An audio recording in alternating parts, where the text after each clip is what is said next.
One of my favorite things in the world to do is watch Friends. I know it's been off for years and years. It's not even around, but I still find myself binge watching old episodes. And I was thinking about this today and thinking, it's the predictability of the friends in the circle, right? You have Chandler with his quirkiness, Monica with her type A of just everything has to be so neat and tidy and organized. It's Phoebe's ability to make you laugh at her silly songs. Ross always comes in with those smart comments, and Joey and him and his food, like it is just so hilarious. And of course, Rachel, she just brings everybody together, and it's just such this beautiful, cohesive team of people. And it's why I wanted to come on and share with you today that I have an opportunity for you to find your friends in the content creation space. So if you are thinking about creating your first or your next digital course, I don't want you to miss this opportunity because Amy Porterfield just opened the doors for registration for her Course Confident Bootcamp. And I'm actually offering a special bonus for anyone that registers for the Course Confident Bootcamp through my special link. So I want you to go to crystalprofit.com/Amy-bootcamp to register. That's crystalprofit.com/Amy-bootcamp. And what you're going to find when you get there is I have this special bonus private podcast series. It's called Money Mindset for Creators. So I want you to go register for Amy's bootcamp, download the podcast, and immediately start listening to it, because what this training is set up to do is to help you get your mind right about monetizing your content, making money so that you can fuel your content creation dreams. So go to crystalprofit.com/Amy-bootcamp to register for Course Confident. And I cannot wait for you to find your friends and find the people that will be there for you. Do you see what I did there? Yeah, nice little friends segue connection.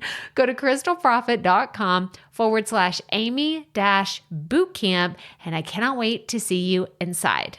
Okay, let's get into today's episode. So it's not often that I tell my kids like what's going on with the podcast, and I inform them like, hey, these are the guests that we're having, and these are the really cool people that I'm talking to.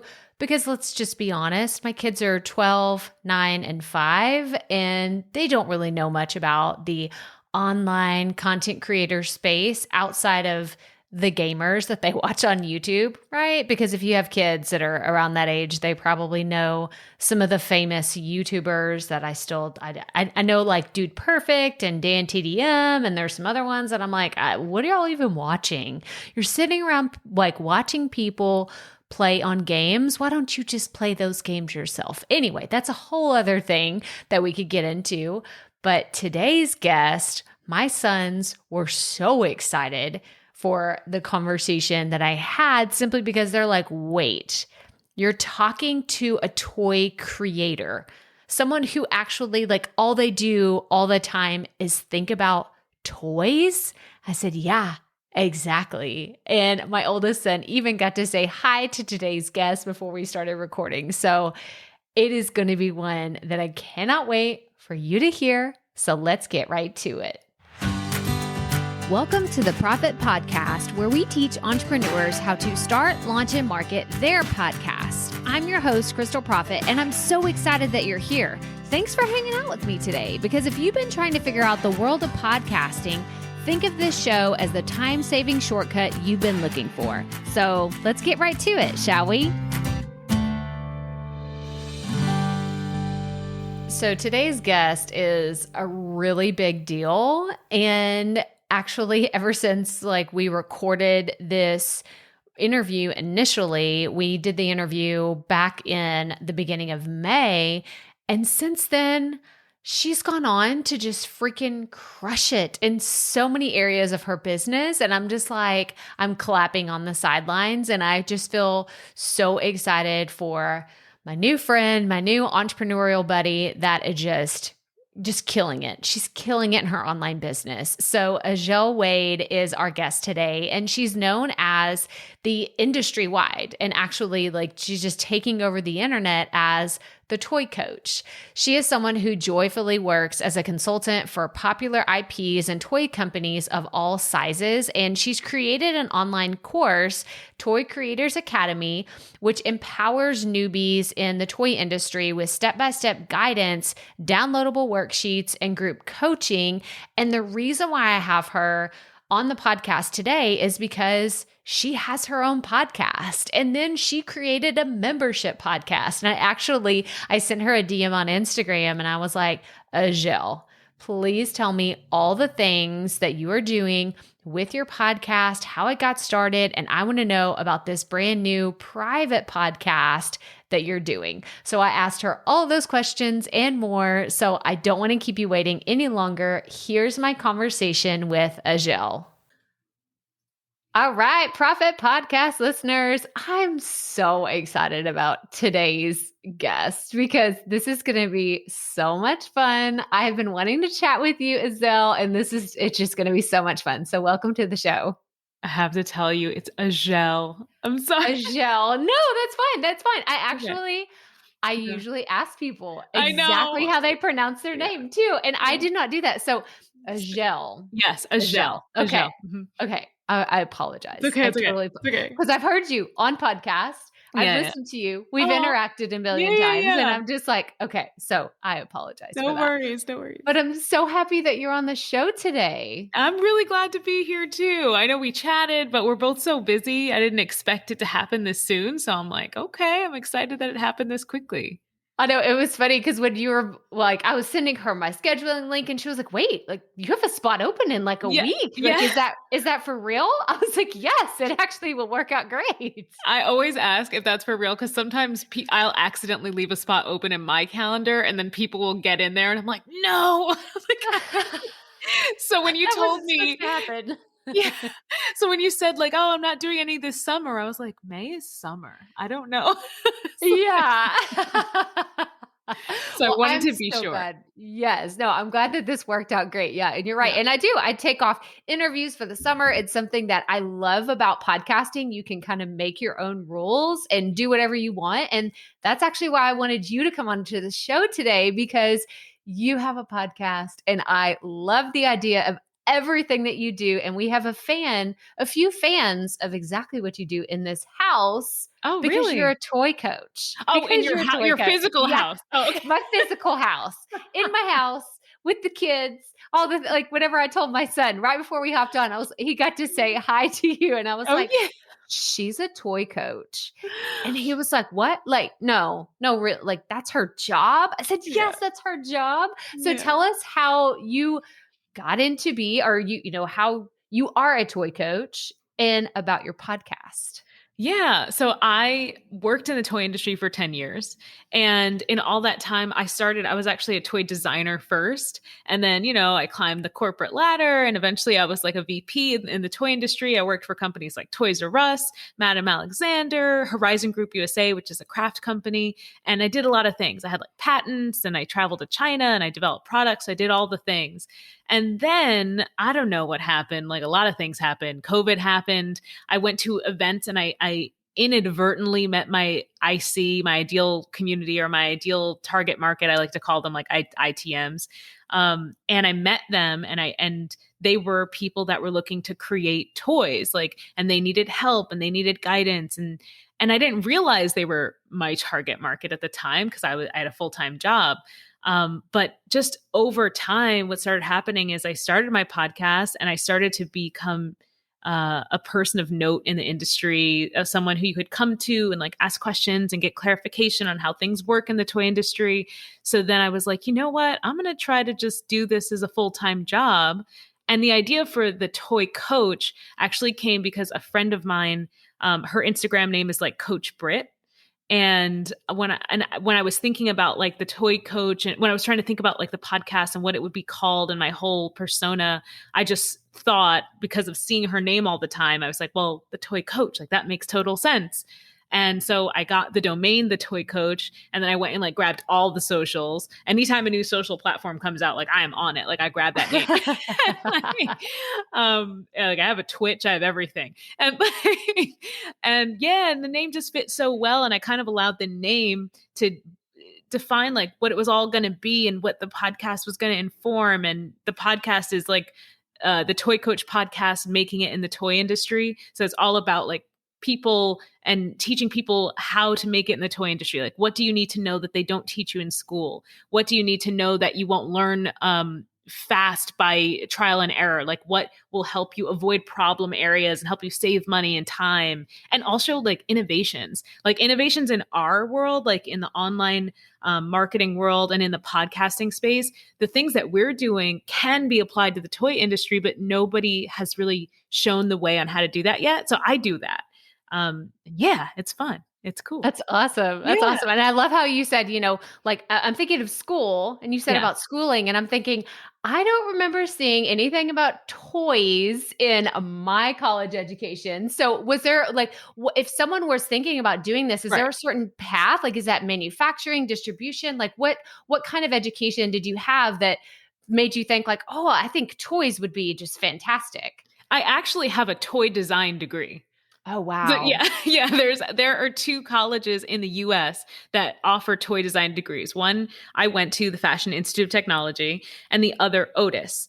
Like I don't know what it stands for. It's like the Otis College of Art and Design, actually. Yeah, and what happened was I always knew I wanted to work with kids in some way. So I was just following that desire. And I was like, oh, I want to be a teacher. But then my sister told me teachers don't make any money and I can't do that for a living. So then I was like, okay, maybe I'll do something else. And I met a woman who actually did exhibition design. And so I went on this whole path of like, oh, I'll do children's exhibitions. So I've actually designed like fun, and these weren't implemented. This was in school. Like I've designed fun play spaces, like made after things like Twister, to teach kids like color and light by playing a game in a big exhibition space. I designed like a space called like bubble color play, like learning how light refracts through bubbles. And then one of my teachers saw what I was doing and like saw how all of my exhibitions were like kid focused when that's not what the program was about. And he was like, there's a toy design program here. And I was like, that's not a real job. Like I have to make a living here.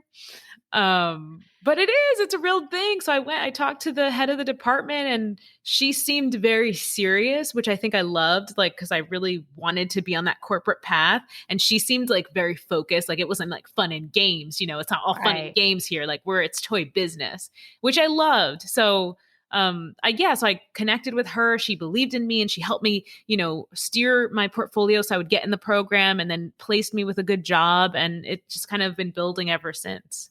That's so awesome. And I have to tell, I'm going to tell you straight up, I Instagram stalk you and I see that you go to all of these incredible museums and these different places. And so I want to ask, like, is that where you find creativity and inspiration, or is that just something that you just enjoy doing as a hobby? Because it always fascinates me how people get kind of their creative flow and their creative juices going. It's both. I love doing it as a hobby, and my partner's in the toy industry too, and he also loves museums. Like he's all about museums. But I love getting inspiration from outside of the toy industry. One of the last big projects I was working on at the company I was working for before I started the Toy Coach, was like a hair play item.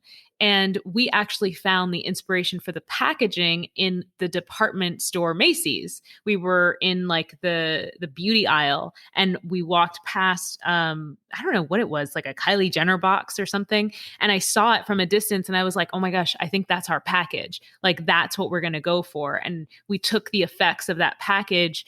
And actually I wanted to buy it, but it was so expensive. So I took a picture and then I bought the materials I would need to recreate that concept. And then that inspired the look for a hair toy product. So I love getting inspiration. I tell my students I get inspiration from the grocery store, from department stores, from the fashion industry. Like you can find toy inspiration anywhere. This is so awesome. And I'm such a nerd on creativity too. I'm just an all-around nerd about Yeah. podcasting, marketing, like all the things. So I knew that Yeah. this conversation was going to be so fun. But Yeah. I have to ask you, where did the inspiration to start your podcast come from? Like you just said, I have so much to say. I just want to put it out there. Like what was your like thought behind it? Because I know our listeners, they always love hearing these stories.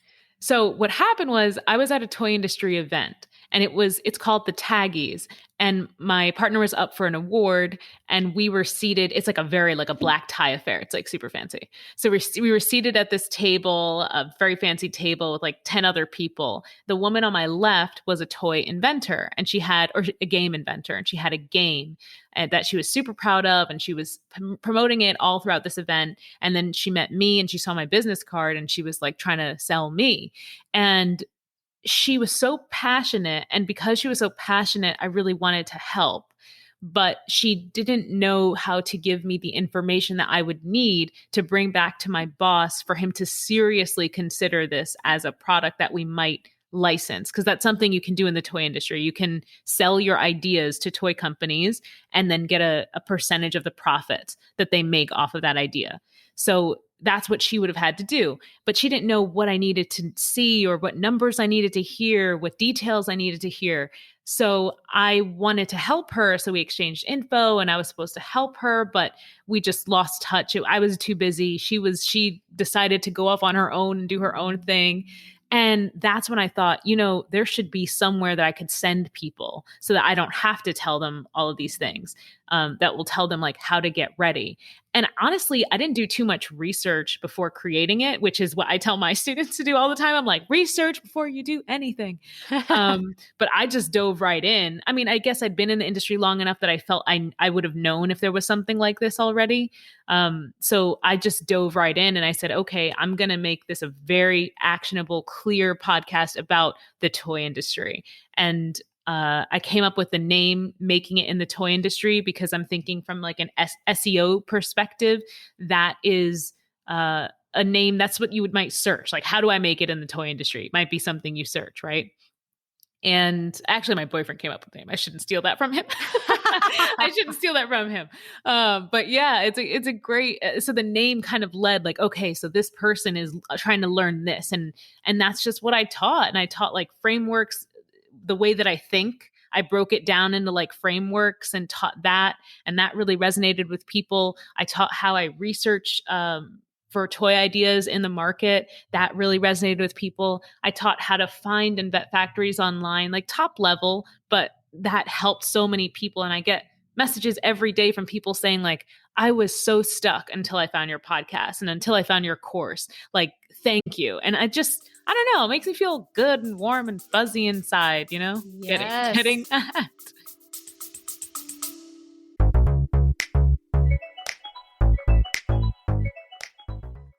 Being a woman in business comes with its own unique set of challenges, but also so many opportunities. We get ahead by leaning in to what makes us different from business as usual. I'm Samantha Hartley, host of Profitable Joyful Consulting, inviting you to a special 6-episode series exploring the experience of being a woman in business. You want to hear from women consultants who've hit $1 million, who sell 6-figure engagements, or who've broken their own revenue ceilings? Yeah, those are my clients, and they'll be sharing too. Join me for 6 must-listen episodes that tackle key challenges for women consultants. Follow Profitable Joyful Consulting on your favorite podcast app. I mean, oh my gosh, could you imagine what would it have been like for you if you're first starting in this journey? Like, let's go back to your very beginning and you found a podcast like that. Like, what do you think it would mean for your journey? I mean, oh man. I mean, I think it would have helped me grow my career a lot faster, because what happens is like you start in the toy industry and school doesn't prepare you for like the business of toys. So you don't know what you don't know. And I think my podcast is very good at telling people what they don't know. Yeah.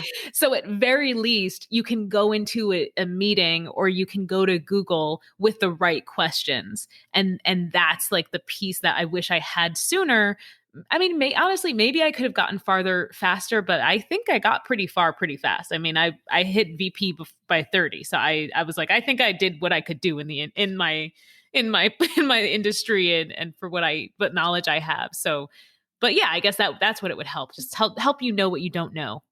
Yeah, I think that's so helpful. Like just to think about that is like, cause I have cause I have a similar journey in that like what I do now with podcasting is I go back to that day when I said, I'm going to start a podcast. And I go through all the thoughts of like, well, how do I do this? What am I supposed to do? And that's really where a lot of my content first got started is like all the questions that I had. I was like, okay, this is what you need to know. Like you said, they don't know what they don't know. And it's Yeah. like, you think you understand, but let's really break it down to the important things that Yeah. you need to know. Yes. So is what you teach on your podcast, is that what you did in your corporate job? Or is it just the things that you think people need to know in order to be successful to work with toy companies? Yeah, it's more of the latter, like what you need to know to be successful to work with toy companies and more how toy companies, like standard procedures of toy companies. Gotcha. Because that's like really important. Nobody understands what steps people take to get things done and like how regular product development differs from toy product development. Like that's I think is a really important piece. You can search like how to develop a product, but it's going to be missing some key points that you don't that are only happen in the toy industry. Key events, key safety standards, key like questions for your factory, like just retailers, how to communicate with them. Like the toy buyers are so different, have such a different mindset from like the automotive buyers. You might not even know that like toy buyers change. Like they don't actually allow toy buyers to maintain the same role. And when I say the same role, I mean, there's for like Target, for example, there's a buyer for cosmetics, there's a buyer for toys, there's a buyer for crafts, let's say, and they rotate those. They don't allow those people to hold those spaces too long because then it can become a monopoly of relationships. Like who are you friends with? That's who gets product in the aisle. And they don't want that to happen. So a lot of the bigger retailers rotate those people. So you have to understand like what's important to drive sales at these different retailers so that you can impress whoever that new person is that's coming in. This is so like I'm learning so much. And this is so funny because like I've never even thought about toy creation and how it all works. But I have to tell you, like I said, I stalk you on Instagram. So just know that it happens. I love your reels. I'm learning my from your reels because it's like, what steps do you skip in My doing your reels are like so safety, like silly. the safety measures? And I was like, wait, there's nothing there. And then I was like, oh, it's because you don't skip any steps in it. I get it. Like y'all have to go check out the Toy Coach on Yeah. Instagram because it's so good. And then the one about when you're waiting for the factory in China to get back from you and you're like waiting, like you're freaking out. Like it's so funny. So I just wanted to tell you your marketing is on point. Like you're doing such a fantastic job because I'm not even your ideal community and I am devouring it. I love it so much. It's such a like a random thing because like you say that, but I literally have a post today that had like 6 likes, and I'm like, you know what? Like what is this madness? So now I think I've done something bad to my Instagram algorithm. I've taught Instagram that my reels are great, and now anything other than that, they're like, no, we're not going to show this. Yeah, we're done. Like, we're not showing this to anyone. No one wants to see this, Azhelle. And now I'm like, I can't make reels every day. I need to sleep Instagram. Exactly. It's too much. You're asking too much of me. I can't handle it. Yeah, but they're so good. Thanks. They're getting a lot of views now. I have 2 more planned. I have some that you're going to really like. Yes. Oh, then I can't wait. So anybody that's listening, y'all have to, I'm telling you, like if it's just for entertainment, you have to go see. If you need inspiration for reels, go follow Azhelle on Instagram because it's everything. Oh, it's so good. Thank okay. you. But I want to go into, so you said, because like I said, our audience, like we nerd out on all the behind the scenes when it comes to podcast launches and what it looks like to actually get a podcast off the ground. And I know that you recently rebranded because you had your show That was one name. And now it's the toy coach making it in the toy industry. So Yeah. tell us behind the scenes on Oh that. my gosh, that is so embarrassing. So I was on, that's so embarrassing because I was on Amy Porterfield's podcast, right? And on her podcast, I tell her that people keep calling my podcast the Toy Coach Podcast because my name is the Toy Coach and that's what I market. But then my podcast was called Making It in the Toy Industry. And then whenever I would email people and I would literally say, "Hi, I'd like to have you on Making It in the Toy Industry," they would respond with, "Oh, I'd love to be on the Toy Coach Podcast." I'm like, "That I didn't even say that. Like, what are you okay." So I told Amy this and she was like, "Ooh, the Toy Coach Podcast." She's like, "I love that." She's like, you should just do that." And then she said, she's like, "And I'm kind of worried now because you're on this podcast. So we said it and now people are going to steal it." So one, I have all the trademarks, so don't even try. One, first of all. But so second, I told her on the show, I was like, yeah. I'm going to change the podcast name like as soon as we get off this call. I did not do that. And I instead like did a bunch of other stuff. And then I don't know, I launched a course. I did so many other things. Then her podcast went live and I was like, "Oh my God, I never changed the name." So like the day it was live, I was like, and because there's a reason I didn't change the name is because I went to update the artwork the first time and I couldn't figure it out. I was like, "Where is the Toy Coach going to go?" I was like, "This doesn't make any sense. I give up." So I just like said, "No, I'm not doing anything." So then the day it went live, I had like no time, right? So it's like 10 in the morning and I'm like, "Oh my God, like what am I going to do?" So I just like threw a black bar across my existing logo and wrote in like a sans serif font, like the Toy Coach Podcast. And then I had a new picture of me that my boyfriend had taken. So I just threw that in there. And I was like, "All right, this is it." It's like, oh my gosh. Oh, I love hearing all this because I heard your podcast. I heard your episode and it was like, "Oh, they're throwing down like a challenge, like right in the middle of it." And you and I had already talked and I was like, "I'm going to have to ask her about this, like what actually happened behind the scenes," because I would have had the exact same experience as you. So don't even, no. I would have been like, "Oh, I forgot I said that. Now I got to go back and do it." Yeah. Because when I went to change it, that's when you realize like how much you write your podcast name everywhere. And I was Everywhere. like, "Oh no, Yes. that's never going to happen." So there are still places where it says just Making It in the Toy Industry. And I'm like, "Oh, well, that's just my life." It's fine. It's the same, right? I mean, Yeah. it's just like it's the subtitle now instead of the main title. Yeah, So you're good. Yeah. You're fine. Yeah. I want to redo the artwork, but like, no, I need another year I need time. It's a lot. It's like, because that art is everywhere, right? It's everywhere. So it's like, thinking about, I remember the day I got off the call with her, I was like, "Yeah, I got to update this." And then I started working on it and I was like, "Oh, this is a lot of work." I was like, "I'll do it later." Then it airs and I'm like, "Oh," like, you know? You're like, "Oh my gosh." Well, I'm curious. And I bet there's some people listening. Like, what is the process from the time that you recorded that episode? Like, was it several weeks? Was it several months before it actually aired? I don't even remember, honestly. Like so much was happening. Oh wait, no, I do know that when we recorded, Kamala was getting sworn in. Okay. So it would have been early February. Yeah. Okay. So it wasn't too long. But I also feel like that was because she had planned my episode to go out in a very specific time frame related to her launch. So I think it was also a close time because of that. She already knew where she wanted it to go in order to promote something else. So yeah.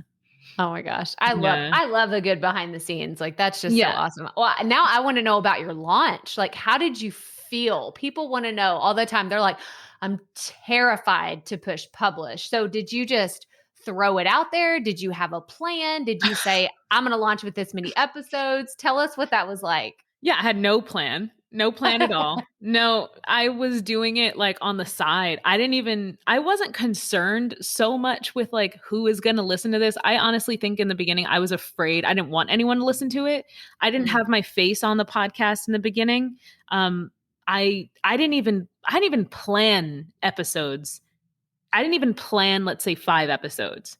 I didn't record anything in advance. I literally and honestly, still to this day, I will record episodes like the day of or 3 days before. Like I am still trying to figure it all out. So when I did that one, it was more like I looked into how to make a podcast, and I knew I needed like a hosting site. So I researched a bunch. Like I researched Lisbon because that's what Amy uses. And then I looked at Anchor, and then of course I did the research, and I was like, oh, so they're just going to like own all my content? No, thanks. And then I ended up with Buzzsprout, which you use, right?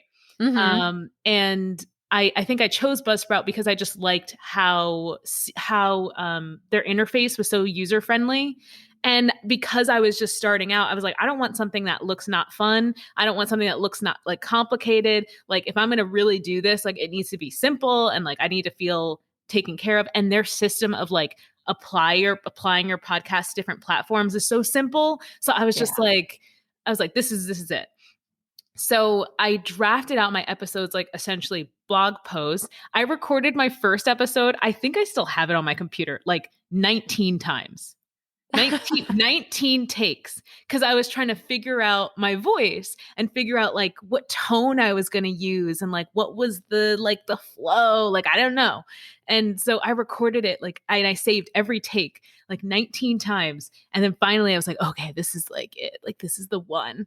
And then I mean I know I posted it, and I really put my effort into writing a really good long description, and I used to make like really like in-depth show notes and like go real in that. Like now I calm down, but like I would really make sure that my show notes were optimized for search and all that stuff. And I would make these like all these graphics like horizontal and square, and then like an extra square, and like all these things.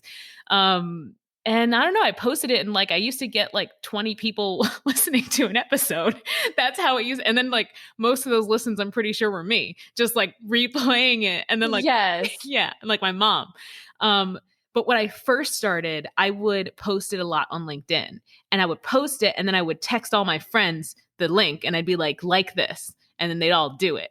So that was how I got my first little bumps. And with those little bumps, eventually somebody in the toy industry noticed, and they brought me kind of up a notch because they put me like on their website. It was like an organization, and they put me on their website as a resource. And then people started finding me more through that. And then I just started doing like talks everywhere and calling people back to my podcast. And then I started doing podcast appearances. So I didn't have like a traditional podcast plan. And honestly, if I had researched what I was supposed to do, I probably wouldn't have done it, because it was like what people were saying was like, I was like, I would never write and record 5 episodes. Like I can't even do 2. Like I just can't. Yeah. So I wouldn't have been able to do that, but I do see the benefit in that. Yeah, that would have been smart. No. But I love everything that you're saying, because you're doing Yeah. what works for you. Like Yeah. it sounds like you probably would have started overthinking things. Like you would have Yeah. been like, I need to do this. And wait, Yeah. this person said I need to do this, but you just went all in. Yeah. You spoke from your heart. Yes. You were thinking about the people you wanted to serve. Yes. And I love this. I think Yeah. that's the best way to approach it, because you were just trying to be you. You weren't trying to be anybody else. Now, I do have to ask, are you an avid podcast listener? Had you been listening to podcasts for a long time? Oh yeah. Like I listen to Amy Porterfield every day on my way to work. My boyfriend, the first time he listened to her podcast after listening to mine, he was like, you sound so much like Amy Porterfield. Yes. I was like, yeah, I may have picked up some things because I listen too much. And I listen to like Rick Mulready, and I used to listen to like murder things, but like, I don't know, I'm really picky with my murder podcast for some reason. I don't know why. I really think I like the series that like, it's like one podcast that tells a whole tale of like one specific murder, or like a serial killer. Like I enjoy that, but I have to find a good one, and I don't do research for that. But yeah, I love podcasts when I'm traveling and on the go. For some reason, when I'm at home, I can't seem to get into them as much. I don't know why.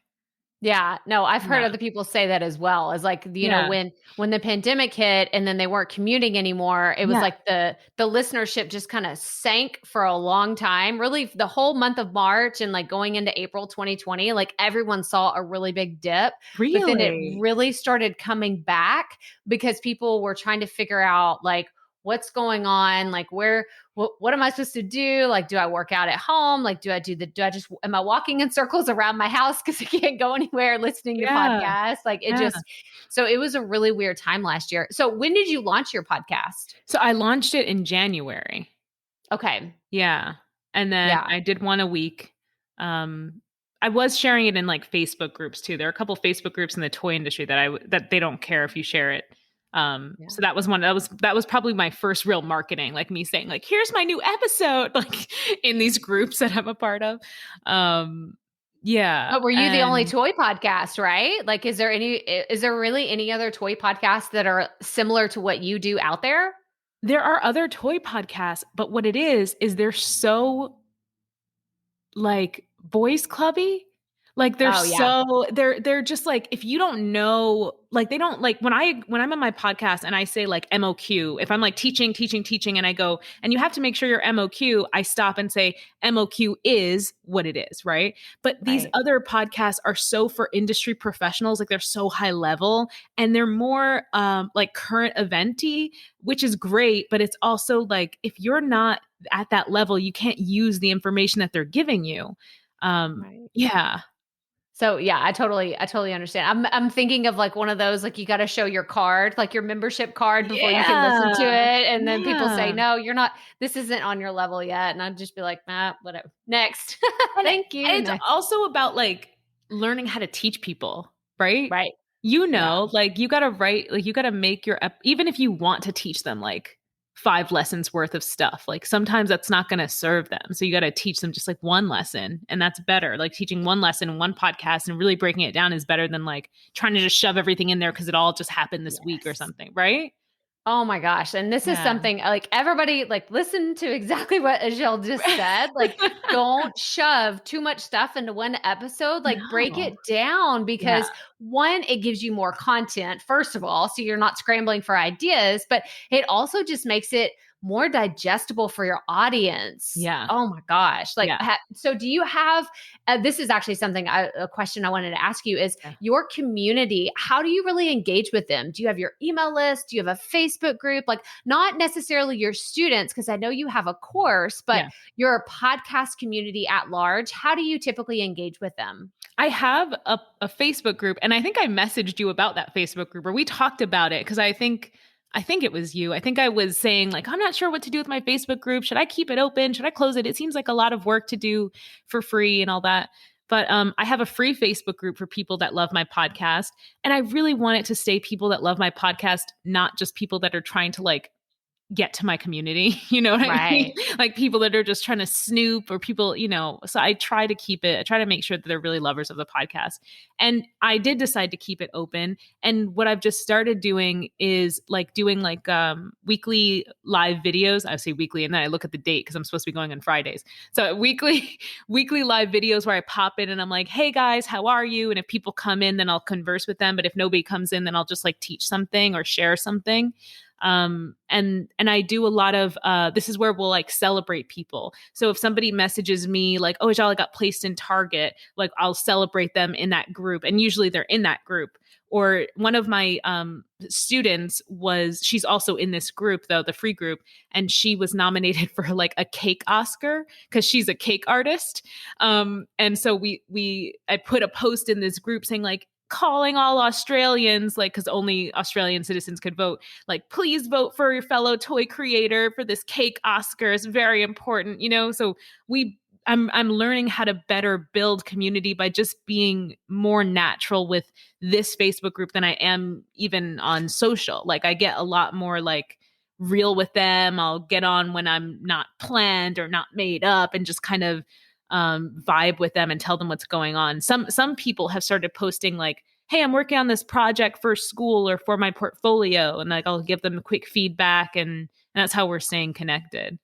That's awesome though, because I feel like, I've had people ask me all the time, like building a community around their podcast, and they first thing they want to go is after structure. I want to have structure. This is how I want it to look. And I love that you said like, it just kind of develops over time and there's a natural cadence to it. And I think that everybody, like, while there's probably guidelines and guidebooks and rules and all the things that you're supposed to do for a Facebook group, I think that each individual person, especially as a podcast group, you're the one that has to decide that for yourself, whether you want to show up every week with no makeup on, like say, hey, this is the behind the scenes. My desk is a mess. Like I'm running late, like all the things, like this is what I do. Like, I'm here. I'm like, I might maybe a few minutes late, but I'm here and this is what you get. But I think that it makes that connection even stronger when they go to listen to your episode because they feel like they know you better. Yes. So true. So true. Oh, and I started taking notes from other groups that I'm in. And one of the things I did recently was I post a question in, you know, how you can do like that colored background and the big text shows up, right? So I'll post and I'll say, who here wants a training on something that will help you make a better sizzle video, which is something that you use in the toy industry to pitch an idea. So I'll say, who here wants a training on a video editing software that will teach you how to make a sizzle video? And people responded and it started conversation. And I'm going to do like a free, like quick introduction and then offer them if they want a more extensive training, we can do that here. And here's a link to pay and buy and get that. But I think just posting that question, for me, I only have a 200 person group, but when I posted that question, like 18 people started responding and saying like how great that is. And it just helps them know that everyone is listening and paying attention and that this group is alive, and it helps me know what they need. So it's like a double benefit. And then like I have this private podcast now and I use this group to like help promote that also. So people come that sign up for the private podcast, share a badge that says, I'm in the club, you know, so we're all in the same community group because we are all the same community, but there are different levels. Like there's people that are in the private podcast and they share that. There's people that are students and they share that. And I think it's better this way. Okay. So we're not going to move on from this because we're going to talk about this private podcast because this is actually one of the things I was like, but first of all, I want to acknowledge you said, well, we have a group of 200. There are people listening that have a group of 0. So don't sit here and diminish what you have built. That's incredible that you have 200 people that are so interested in what you have to say and the message you have to share. So I just want to acknowledge you are doing awesome things with your podcast because there's people that are like, I haven't even launched my show. I don't even know what I'm doing. I'm here to figure out what I'm supposed to be doing. So you're doing awesome. Thank you. But let's move into this private podcast because I was like, oh, you got to tell me all the details. I want to nerd out with you on all these things. So tell us what your private podcast is and how it differs from your regular free show. Okay. So I'm going to nerd out too and go to my sales page because I literally made it in 4 days. So I want to make sure I don't miss anything. So here we go. So, you know, at the time that we're recording this, like Tribe is being promoted like crazy, right? So everyone's talking about memberships. And I've tried to do a membership before and it totally failed because it was too cheap and I was offering too much and it was horrible. So this time I got all swept up in the drama and I'm like, yeah, I need to do a membership. So, but now I'm smarter, right? So now I'm like, okay, but now I know you're supposed to sell oh man, I can't think of this term. And I feel like Amy said this. You want to sell kind of like the excess of what you create. There's another term for this that it's escaping me right now. But you want to sell essentially like whatever excess happens by you doing your job. That's what you want to really like try to monetize, right? And in my head, I'm like, it makes sense to apply that principle to something like a low ticket membership because it's like this excess stuff that I think is really cool, but maybe not everybody needs. And definitely you don't want to splurge on, right? But like, how could I make this excess be my membership, right? So I created this idea. Called it a club because Clubhouse is popular and I just thought it sounded cool. So it's the Toy Coach Podcast Insiders Club, and it's a private feed. It has 4 things. It has a private feed, a video library, bonus Q&A episodes, and then a Clubhouse club called the Toy Collective, which I hope will grow, but like, we'll see what happens. I don't know. There's like 2 people in that. So we'll see what happens with that. But essentially the difference between my private feed and my public feed, the main difference is the extended podcast episodes. So when I do any interview or any solo episode, I teach a lot and then I cut it down. This extended feed is like all of that information. So that means the episodes can be 45 minutes to even an hour if there's enough information to fit into that I feel like can't be cut out. And the public podcast is more like 20 minutes, 30 minutes. It's like your quick bites of information, really good information, but kind of quick on the go. So I say, like, for people that want to like dive into the waters of toy education with like a scuba suit on, like the private podcast, like Insiders Club is for you. Additionally, I decided, since I do video of all my interviews, I was like, I should throw in the video of these interviews, because sometimes it's cool to see the person that I'm talking to and our facial expressions and watch us laugh and at the same time get the extended podcast, right? Get that whole 45 minutes, hour long podcast. So that's another thing that I include. And then, because I know my audience and I know they have questions and they've told me, I was like, what if I can make bonus episodes that just answer their specific questions? So I have inside my members area a way that they can submit their questions. And then I'm going to record once a month bonus episodes where I just answer the questions that are submitted. And eventually I hope that those will turn into like live recordings inside of Clubhouse, but that depends on if people get into Clubhouse. But my IC is not there. But that's what it is right now.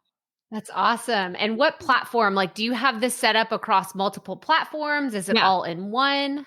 So I used Hello Audio because I use VIP Member Vault, and Hello Audio and them have like a membership or a partnership. So it integrates really well, and it's like still in beta. But I haven't had any problems with it, but it's like definitely, it's another thing. It's like another cost, right? You're like, oh, it's another thing I have to pay for. And then you have to upgrade to get like the transcripts and it's just a lot. But the low end offer right now is good for me. And as long as if I can convert enough people into this club, then I can upgrade and offer more features, like the transcripts and all that. But we'll see. I think it's good. Yeah. Yeah, I just recently saw, because I follow Dr. Lindsay, that's Hello Audio, and so I was seeing that they were doing a collaboration, a partnership, and I've never used Member Vault, so I was like, I don't really know how that would work. So this is really interesting to hear that. Can you do like different tiers if someone just wanted to get like kind of pick and choose, like, I just wanted to get the bonus episodes and not maybe everything else, or is it just all? So, this is what the price. So Hello Audio has like two different, like you can pay for different levels if you want more than one feed.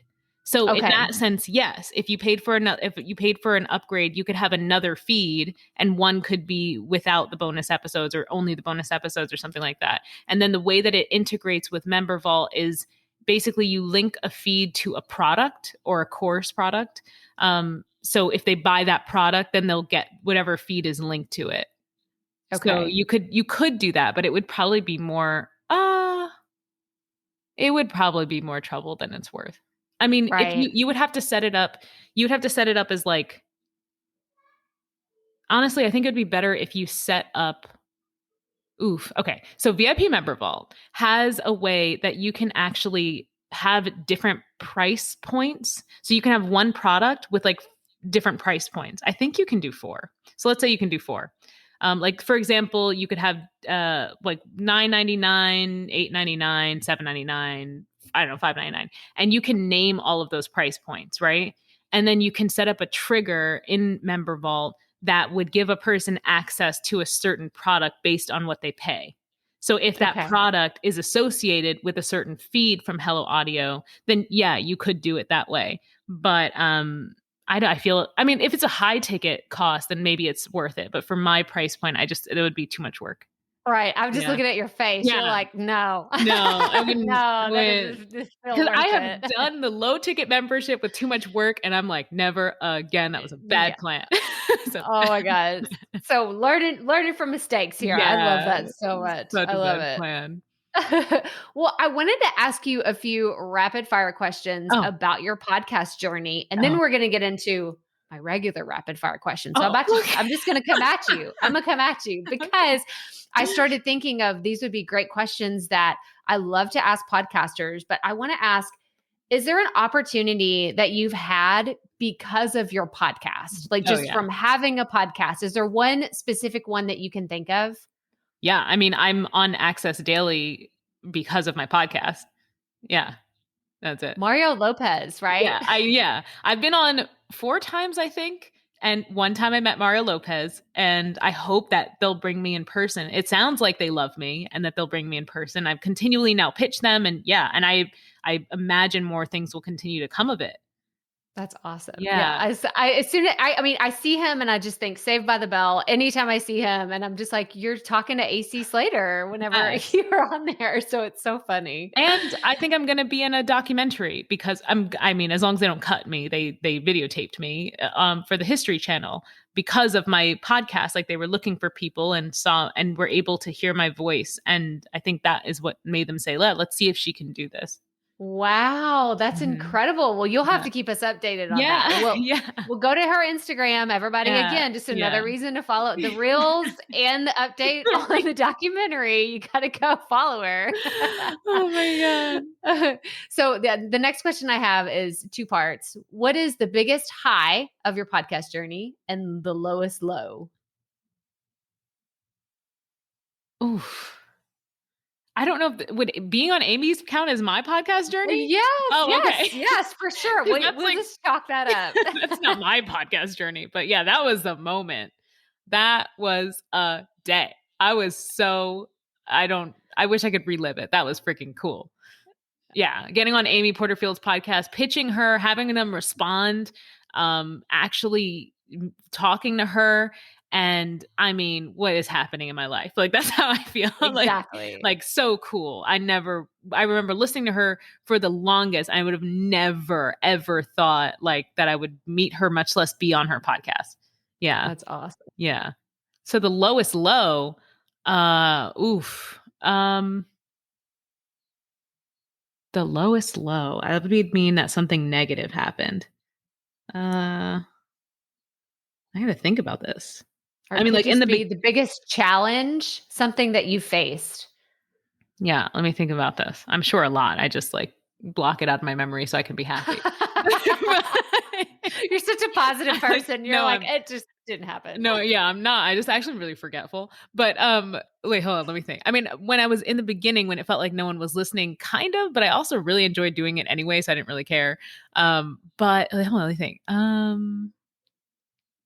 The lowest low. I don't know. Oh, I guess I did notice that. Would this be I don't know if this is the lowest low, but I did notice that the organization that reached out to me initially to like put me as a resource page because they loved my podcast and they felt like they loved my podcast and they were like, oh yeah, we want to promote your podcast. We want to promote all of your episodes essentially on our page. And it was great. And it was getting me some traffic. And they just kind of like removed me one day and never like told me and never said anything why. And it felt like I felt a little slighted. And I feel like it might be because like I've gotten bigger, which sucks because it's like, oh, great that you want to support me and help me get bigger. But like, we could just keep elevating each other. It does like I feel like it was only, it makes me feel a little weird. Like, did you only want to support me because I was small? But now that I'm actually gaining traction, you don't want to support me. So that like bums me out all the time because it's a constant thought on my mind. And I would just I'm like, did I do something wrong? Like, what did I, what happened? Yeah. So, yeah. But I bet it's one of those experiences that whenever you get into a position where you can help someone else out, like you'll probably think twice, like, okay, like let me see how we can like continue on this journey. And I don't just like want to drop you. Yeah. Because you know what it feels like. Yeah. Like without like a second. Yeah. Like what? We're going to put a positive spin on it anyway. Like we're just going to say, okay, now we know that we're not going to treat other people like that. You know, treat others the way you want to be treated, right? I know. It's like, I don't know. Yeah, well, because now you're a big deal, though. So I'm not. Yes, you are. I have a post with 6 likes right now. Okay, it's fine, but you got reels with thousands of views, and that's what matters. So silly, so silly. Oh, man. Okay, well, now we're going to get into our regular rapid fire questions that I ask all of our guests. But that is, what piece of advice would you give to a brand new podcaster? Oh, I mean, I would say like, okay, one of the things I wish I did from the beginning was like plan out a group of family and friends that I was going to message every time I had a post for an episode to help me gain visibility. And I probably would still recommend doing it on LinkedIn because they just have the best algorithm for organic visibility. If your audience isn't there, then you have to choose somewhere else. But if your audience is at all on LinkedIn, like it's so much better for visibility. So like having people that every time you post about your podcast to like it is going to help more than you can imagine. And even the asking people for reviews when you have a new podcast, I never did until I actually took a course on that.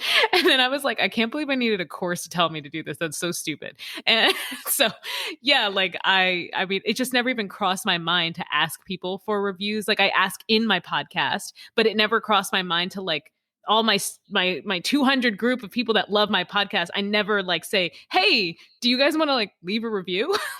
I never thought to do that. So no, that's great advice. That's Yeah. great advice. I think that that's awesome for a brand new podcaster for sure. Yeah. Okay. So the next question I have is another 2-part question. And it is, what is the dream podcast? I have a feeling I already know what this one's going to be. What's the dream podcast you'd love to be on? Oh. And who is your dream podcast guest? So you can't say Online Marketing Made Easy because you already said that. Like it's happened. You've checked that off the box. Yeah. So what's another dream podcast you'd love to be on? And who would you love to interview? I don't have another dream podcast I want to be on right now. I don't have another dream one right now. I'm actually, I get nervous now that I'm getting interviewed on more podcasts because I feel more responsible to bring so much value. So I honestly like, even I have a VA who like pitches for me, and I just like every time she sends out a pitch, I'm like, oh, I hope they don't say yes. I just get nervous because now I feel like there's so much expectations. I'm like, oh, I got to teach something about the toy industry. I've been on so many, honestly. I've been on really good ones. And I don't listen to enough. So I don't know, like, does Oprah have a podcast? Yes, I don't know. Sundays. Come is that a on. podcast? Yes, are you kidding me? She did not make that a podcast. Yes, No, she Super Soul didn't. Sunday. It has the green, like the big super. Oh, No, she yes, freaking didn't. yes. No, So she didn't. Okay. Stop it with your murder podcast and go listen to Oprah's. Okay. Okay, maybe I'll tell my VA to pitch Oprah. There you go. I mean, why not? Like, sky's the limit. If you don't have another dream podcast, shoot for the stars. I right? mean, yeah, I don't listen to any anymore because we just like, yeah, I don't go anywhere. So I never get to listen to anything other than my top 3. I love it. I love it. Yeah. So who would be your dream podcast guest that you would love to have Yeah. on your show for you to interview? I landed my dream podcast guest. She's coming on the show. Amy is coming on the show. So that's cool. And What? Then, That is fantastic. I know. That's so awesome. So oh my now, gosh. I know. I know. So I'm like, I don't know what to do anymore. I don't know. You got to level up again. I got to level up. But it's really hard because I feel like how do you level up? I don't know. And also it's like, it's not just that this person is, like is famous. It's more that like, to me, she means so much, right? Like, so it's like a big sister moment, and you are like, have this multi-billion-dollar life. Like, what is like, I don't even know how to go up from there because I feel like even if somebody is higher than her, like in popularity or whatever, it's not going to mean what it means because it's like, you're the person that helped me quit my job. That's like a huge deal for me. Yeah. So What I a don't know. compliment. That's incredible. I love that. I'm so excited for you. Like, thanks. I can't wait. You like, we'll have to come back and I'll have to put that in the show notes for this one and say, look, she did it. She had her dream guest. It happened. Yeah, it's happening. Every day I'm like checking my email, like, are they going to cancel? like even when it's going to happen. Yeah. Even when I was on her podcast, I didn't like tell people because I was like, we don't know. She might not air it. We don't know. We don't know. We don't know. Oh my gosh. I love how vulnerable you are and just so honest with like sharing it because it's real. Like I've had the same thing. I've had like a big guest and I'm just like, they're not going to show. They're just going to cancel last minute. They're like, oh, this was a mistake. Her podcast? No, I didn't mean to go on her podcast. That's how I felt too. Yeah. Oh man. It's hard. It's hard out there.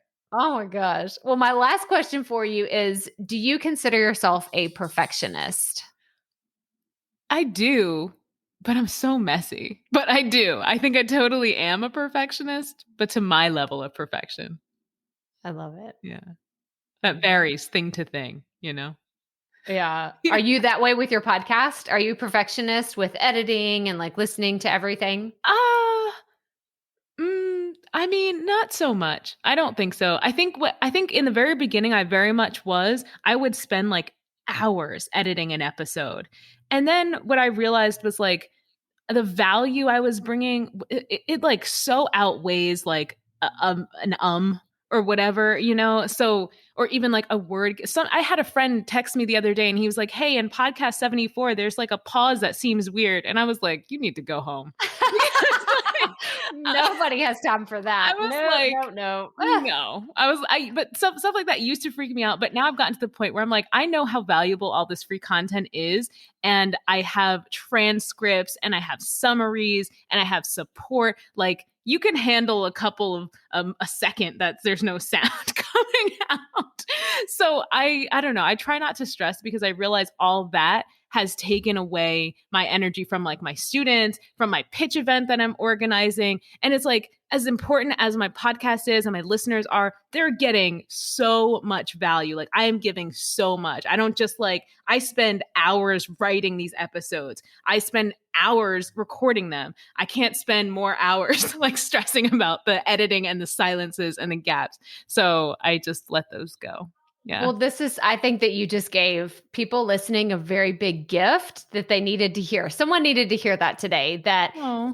it's good enough whenever you put your heart and your soul into it, and your people will love you. Like, your podcast listeners, they won't care. I promise you. Whenever I hear Amy, like, she's messed up on her podcast, I'm like, she's human. Yes. She's human. I love this like so much. And we'll tell her that. And she's like, oh my gosh, she'll love it whenever I make mistakes. I'm like, yeah, because it doesn't happen all the time. And we're like, you're just like us. So. Yes, exactly. Yeah. Oh my gosh. Well, Azhelle, thank you so much for coming on the show today. Can you tell us where everybody can find you and learn more about the Toy Creators Academy? Yes. So go to Instagram. That's where I hang out the most, and look for @TheToyCoach. That is me. And I post a lot of hilarious reels, so you can enjoy those. And then when you're done with my reels, go to thetoycoach.com, and then you can learn all about everything. Like, there's a button to hit the podcast. There's a button to hit for Toy Creators Academy. So thetoycoach.com is where you're going to go to learn more about me and my story and my school. So yeah. Yes. Oh my gosh. Well, thank you so much for coming on the show today. We're going to have the links to everything in the show notes, but this was so much fun. Like, we could have talked for like 2 more hours about all these things. I was going to say, I was like, I so got much. time. Let's go. No, this was great. I had so much fun. Thank you. So what did you think? Oh my gosh, I could talk to her forever. Like, we had so much fun having that conversation. And actually, right after that interview happened, Azhelle has gone on to be featured in some incredible publications and in some different amazing places that you probably may have already seen her. You're like, oh, I remember her because she was on the Marie Forleo podcast, and she's been on the Amy Porterfield podcast, and she's been on Access Daily, and she's been featured in podcast magazines. Y'all, I am blown away by how incredible Azhelle has just hit the ground running and done so many amazing things for creatives and people who love to make fun out of the things that they're doing in their business. So if you have any desire to create a toy, or you know someone who does, I realize that this is a really niche specific thing, but this is what I love about this idea. I think that by Azhelle putting her stake in the ground and saying, this is what I know, this is what I love, and this is what I do really, really well, she has been able to really draw people to her in this specific space. So please go check out Azhelle. We're going to have links to everything in the show notes, crystalprofit.com /episode 266. And I want you to go follow her on social media. I'm not kidding. Her reels are the best. I still stick by that. And I tell her all the time, if she has a good reel, I will comment on it and I will tell her, oh my gosh, like this is just killing me. This is so, so good. And honestly, I've never in my life thought about creating a toy. But after I met Azhelle and after I've been consuming her content and seeing the amazing things that she's doing, I'm like, it's not totally off the table. Like, and now I know who to go to if this is something that I want to pursue in the future. So again, go to crystalprofit.com /episode 266 to connect with Azhelle and go follow her on Instagram and go sign up for the Toy Creators Academy waitlist if it's not open when you're listening to this episode, because I promise you, she delivers in every single thing that she does. But that's all I have for you today. So if you're brand new around here, make sure you're following the podcast. Take a screenshot where you're listening and tag me, tag Azhelle, and tell us what your number one takeaway was from today's episode. But as always, remember, keep it up. We all have to start somewhere.